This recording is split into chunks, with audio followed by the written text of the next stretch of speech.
ರಣಹೇಡಿ ಪಾಕಿಸ್ತಾನಕ್ಕೆ ಶುರುವಾಯಿತು ಮತ್ತೊಂದು ಟೆನ್ಷನ್. ಶತ್ರು ರಾಷ್ಟ್ರದ ಮೇಲೆ ಯುದ್ಧ ಮಾಡುವಂತ ಸುಳಿವನ್ನ ಕೊಡಲಾಗ್ತಾ ಇದೆ.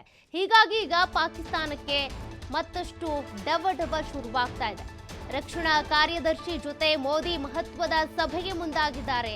ರಕ್ಷಣಾ ಕಾರ್ಯದರ್ಶಿ ರಾಜೇಶ್ ಕುಮಾರ್ ಜೊತೆ ಮೀಟಿಂಗ್ಗೆ ಮುಂದಾಗಿರೋದು. ಹೀಗಾಗಿ ಮತ್ತೆ ಪಾಕಿಸ್ತಾನಕ್ಕೆ ಭಯ ಹುಟ್ಕೊಳ್ತಾ ಇದೆ. ರಕ್ಷಣಾ ಕಾರ್ಯದರ್ಶಿಯ ಜೊತೆ ನಡೆಯುವಂತ ಈ ಮೀಟಿಂಗ್ ಈಗಾಗಲೇ ಅನೇಕರ ಜೊತೆ ಪ್ರಧಾನಿ ಮೋದಿ ಮೀಟಿಂಗ್ ಮಾಡಿದ್ದಾರೆ, ಕೆಲವೊಂದಷ್ಟು ನಿರ್ಧಾರಗಳನ್ನ ತೆಗೆದುಕೊಂಡಿದ್ದಾರೆ.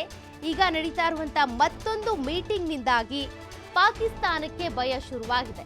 ಶತ್ರು ರಾಷ್ಟ್ರದ ಮೇಲೆ ಯುದ್ಧ ಮಾಡುವಂತ ಸುಳಿವನ್ನ ಕೊಟ್ಟಂತೆ ಕಾಣಿಸ್ತಾ ಇದೆ. ರಕ್ಷಣಾ ಕಾರ್ಯದರ್ಶಿ ಜೊತೆಗೆ ಮಹತ್ವದ ಸಭೆಗೆ ಮುಂದಾಗಿರೋದು ಮೋದಿ. ರಕ್ಷಣಾ ಕಾರ್ಯದರ್ಶಿ ರಾಜೇಶ್ ಕುಮಾರ್ ಅವರ ಜೊತೆ ನಡೆಯುವಂತ ಮೀಟಿಂಗ್ ಇದಾಗಿರೋದ್ರಿಂದ, ಈ ಮೀಟಿಂಗ್ ನಡೆಯೋದ್ರಿಂದ ಏನಾಗಬಹುದು ಹಾಗಾದ್ರೆ ಈ ಮೀಟಿಂಗ್ ನಲ್ಲಿ ದಿಢೀರಂತ ಈ ರೀತಿ ರಕ್ಷಣಾ ಕಾರ್ಯದರ್ಶಿಯ ಜೊತೆಗೆ ಮೀಟಿಂಗ್ ಮಾಡ್ತಾ ಇದ್ದಾರೆ ಅಂದ್ರೆ, ಈಗಾಗಲೇ ರಕ್ಷಣಾ ಸಿಬ್ಬಂದಿ ಇರ್ಬೋದು ಅಥವಾ ಇದಕ್ಕೆ ಸಂಬಂಧಪಟ್ಟಂತೆ ಅಧಿಕಾರಿಗಳ ಜೊತೆ ಇರ್ಬೋದು, ರಕ್ಷಣಾ ಸಚಿವ ಇರ್ಬೋದು, ಮತ್ತೆ ಸೇನೆಯ ಸಿಬ್ಬಂದಿ ಮುಖ್ಯಸ್ಥ ಇರ್ಬೋದು, ಅವರೆಲ್ಲರ ಜೊತೆಗೂ ಕೂಡ ಮಾತನಾಡಿದ್ದಾರೆ ಪ್ರಧಾನಿ ಮೋದಿ.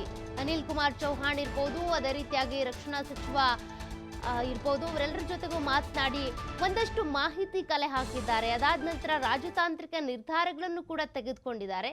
ಹೀಗಾಗಿ ರಾಜನಾಥ್ ಸಿಂಗ್ ಅವರ ಜೊತೆಗೆ ಮಾಡಿದ ಮೀಟಿಂಗ್ ನಂತರ ಈಗ ರಕ್ಷಣಾ ಕಾರ್ಯದರ್ಶಿ ರಾಜೇಶ್ ಕುಮಾರ್ ಅವರ ಜೊತೆಗೆ ನಡೀತಾ ಇರುವಂತ ಮೀಟಿಂಗ್ ಇದು.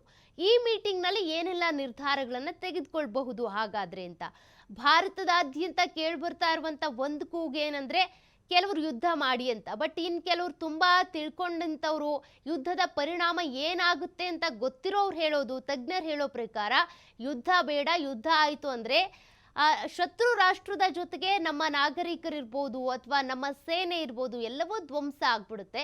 ಹಾಗಾಗಿ ರಾಜತಾಂತ್ರಿಕವಾಗಿ ಪೆಟ್ಕೊಡೋದಿರ್ಬೋದು ಅಥವಾ ಬುಡ ಸಮೇತ ಭಯೋತ್ಪಾದನೆ ಕಿತ್ತು ಹಾಕೋದಕ್ಕೆ ಏನ್ ಬೇಕೋ ಅಂತಹ ಕ್ರಮಗಳನ್ನ ಮೋದಿ ತೆಗೆದುಕೊಳ್ಳಿ.